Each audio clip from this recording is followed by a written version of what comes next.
आज को लोगों की जेब पर डाका बताते हुए कहा कि सरकार अनाप शनाप टैक्स लगाकर लोगों को परेशान करने का काम कर रही है।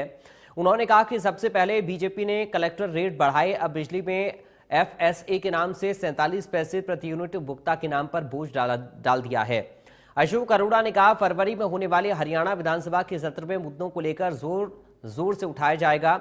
जनता से जुड़ी हुई हर आवाज विधानसभा के मुद्दे में उठाई जाएगी।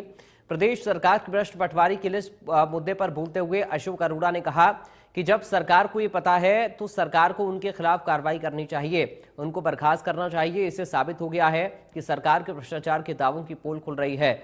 वहीं निकाय चुनाव को लेकर कांग्रेस की तैयारी पर अशोक अरोड़ा ने कहा, कांग्रेस पार्टी पूरी तरह से तैयार है।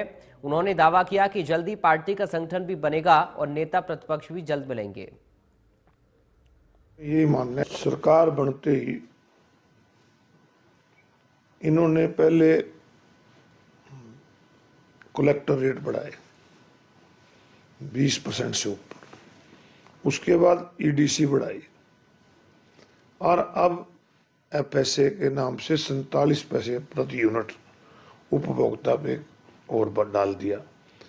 तो सरकार कह रही है कि हम लोगों के फायदे के लिए काम कर रहे हैं, परंतु सरकार ने बनते ही लोगों के जेब पे डाका डालने का काम किया, जो सरासर गलत है। सरकार को इन चीज़ों पे ध्यान देना चाहिए। पहले महंगाई बहुत बड़ी हुई है, ऊपर से सरकार अपने इस प्रकार के टैक्स लगा के लोगों को परेशान करने का काम कर रही है। मुझे हैरानी होती है, सरकार पटवारियों की लिस्ट जारी करती है कि जिले में कौन कौन से भ्रष्ट पटवारी हैं।